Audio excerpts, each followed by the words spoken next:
Hi friends, எல்லோருக்கும் வணக்கம். எல்லோரும் எப்படி இருக்கீங்க? நல்லா இருக்கீங்களா? இன்றைக்கி அந்த கதையோட அடுத்த பகுதி தான் பார்க்க போகிறோம். அதுக்கு முன்னாடி நீங்கள் செய்ய வேண்டிய விஷயம் என்ன அப்படின்னு கேட்டிங்கன்னா, மறக்காமல் நம்ம சேனலை சப்ஸ்கிரைப் பண்ணிக்கோங்க. கீழே இருக்க பெல் பட்டனையும் கிளிக் பண்ணுங்கள். அப்போ தான் நான் போடுற வீடியோஸ் எல்லாமே உடனுக்குடன் உங்களுக்கு நோட்டிஃபிகேஷன் வரும். மறக்காமல் சேனலை சப்ஸ்கிரைப் பண்ணிவிட்டு வீடியோ பாருங்கள் ஃப்ரெண்ட்ஸ். வாங்க நம்ம கதைக்குள்ளே போகலாம். நான் சரி அம்மாவும் அப்பாவும் நாளைக்கு நீங்கள் வாங்க அப்படின்னு சொல்லிட்டு ஃபோன் பண்ணி சொன்னேன். அதுக்கு அவங்க கேட்டாங்க, என்ன திடீர்னு வர சொல்கிறேம்மா, என்ன விஷயம் என்னன்னு கேட்டாங்க. இல்லை, ஒரு காரணமாக தான்மா சொல்கிறேன், நாளைக்கு நீங்கள் வாங்க அப்படின்னு சொல்லிட்டு சொன்னேன். எங்கள் அம்மாவுக்கு ஒன்றுமே புரியல. ஏன்னா எப்போதுமே நான் போவேன், அம்மா எப்பயாச்சும் தான் வருவாங்க. ஏன்னா ஒரு 3-4 ஹவர்ஸ் ட்ராவலுங்கிறதுனால அடிக்கடியெல்லாம் பார்த்துக்க மாட்டாங்க. எப்பயாச்சும் ஒரு மாதத்துக்கு ஒரு தடவை அண்ணன் வீட்டில் இருப்பாங்க. அண்ணன் குழந்தைங்களையும் பார்த்துக்கணும் அப்படிங்கிறதுனால, அண்ணி ஒர்க் பண்ணுறதுனால எப்பயாச்சும் தான் அம்மா அப்பா 2 பேருமே வருவாங்க பார்க்குறதுக்கு. ஏன்னா நான் எந்த ஒரு கஷ்டம் வந்தாலும் எது வந்தாலும் அவங்கள நான் கூப்பிட மாட்டேன். எதுக்காக இருந்தாலும் நம்மளே பார்த்துக்கலாம், இது பண்ணிக்கலாம் அப்படின்னு சொல்லிட்டு நான் விட்டுருவேன். அதனால் என்னாச்சுன்னு பார்த்தீங்கன்னா, இந்த தடவை நான் இந்த மாதிரி ஃபோன் பண்ணி எப்போ வருவீங்க, வர்றீங்களா அப்படின்னு சொல்லிட்டு கேட்டோன்னே அவங்களுக்கு ஒன்றுமே புரியல. ஏன் எதனால அப்படிங்கிற மாதிரி சில விஷயங்கள் புரியாமல் தான் ஒரு குழப்பத்தில் தான் இருந்தாங்க. அதனாலேயே என்னாச்சுன்னு பார்த்தீங்கன்னா, எங்கள் அம்மா எனக்கு ஃபோன் பண்ணிக்கிட்டே இருந்தாங்க. ஏன் அப்படின்னா, திடீர்னு நான் வர்றது எப்படி, ஏன் வர்றீங்க என்னென்னலாம் சொல்லி நான் கேட்டிருக்கவே மாட்டேன். ஆனால் அன்றைக்கி என் ஹஸ்பண்டுக்கும் எனக்கும் ஒரு சாதாரண ஒரு இதில் ஆரம்பித்தது. அது ஒரு பிரச்சனையாகவே வந்துடுச்சுன்னு சொல்லலாம். அதாவது பேசியே ஓரளவு பிரச்சனை வந்துடுச்சு அப்படிங்கிறதே சொல்லலாம். அப்படி இருக்கிறனால எங்கள் அம்மாவையும் அப்பாவையும் எப்படியாச்சும் அவர்கிட்ட பேச சொல்லணும் அப்படிங்கிற ஒரு மோட்டிவ் தான் வந்துச்சு எனக்கு.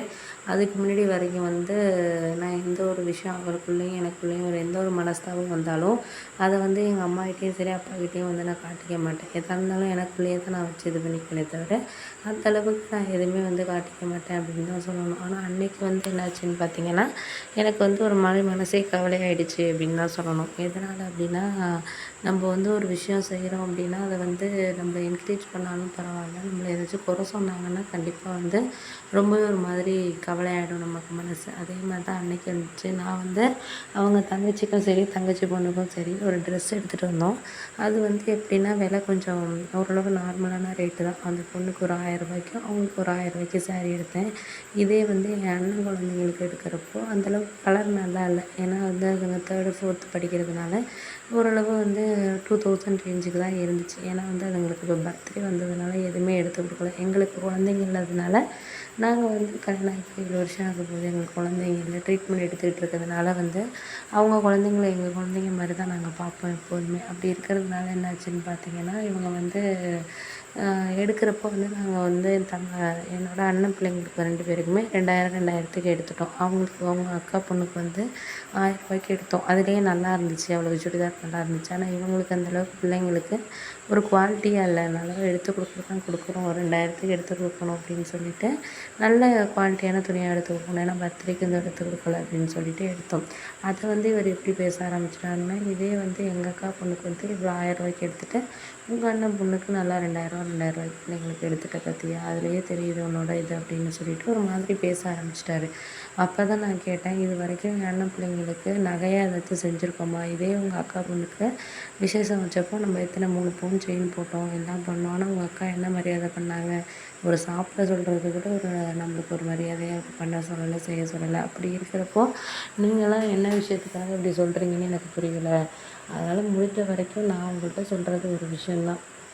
எதையுமே உங்களுக்கு நான் ஒரு விஷயம் சொல்கிறத தாண்டி எந்த இதையுமே உங்களுக்கு புரிய மாட்டேங்குது. எதாக இருந்தாலும் உங்களுக்கு ஒரு சில விஷயங்கள் புரிய மாட்டேங்குது, பண்ண மாட்டேங்குது, செய்ய மாட்டேங்குது அப்படின்னோடனே நான் உடனே சொன்னோன்னே அவருக்கு கோவம் வந்துருச்சு. என்னடா இது அப்படிங்கிற மாதிரி கோவம் வந்தோடனே நான் எதுவுமே சொல்லலை இதுக்கப்புறம்.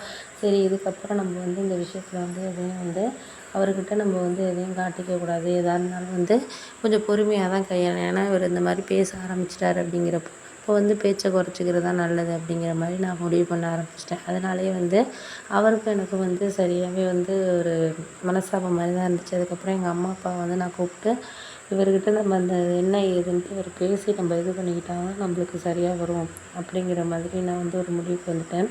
அதனால அவர் என்ன யோசிச்சாருன்னா, இது மாதிரி நான் சரியாகவே பேசலை, ஒரு வாரமே சரியாக பேசலை. எனக்குள்ளே அவர் கேட்டது ஒரு இதாகவே இருந்துச்சு. உண்மையாகவே அதுதான் அப்படின்னு சொல்லணும். அது அவர்கிட்ட நான் சரியாக பேசாததுனால திருப்பியும் ஒரு மாதிரி வம்பிழுக்கிறது மாதிரி பேச ஆரம்பிச்சிட்டாரு. என் கூடலாம் பேசுகிறதுக்கெல்லாம் உனக்கு தோணாது, அது இது சலிச்சு போயிடுச்சு. அது இதெல்லாம் ஒரு மாதிரி பேச ஆரம்பிச்சிட்டாரு. ஏன்னா நான் ஒர்க் பண்ணுற இடத்துல ஒரு மாதிரி சந்தேகப்படுற மாதிரி பேச ஆரம்பிச்சோன்னே எனக்கு பிடிக்கல. ஏன்னா ஏற்கனவே குழந்தைங்க இல்லை அப்படிங்கிறத தாண்டி இந்த மாதிரி வந்து சந்தேகமாக பேசினா யாருக்குமே கோவம் தான் வரும். அதனால ஒரு மாதிரி சந்தேகமாக பேசுனதால என்னாச்சுன்னு பார்த்தீங்கன்னா, எனக்கு ஒரு மாதிரி கவலையாகவும் ஆயிடுச்சு. என்னடா அவங்க திடீர்னு இப்படி பேசுகிறாங்களே, பண்ணுறாங்களே அப்படின்னு சொல்லிட்டு ஒரு மாதிரி கவலையாயிடுச்சு.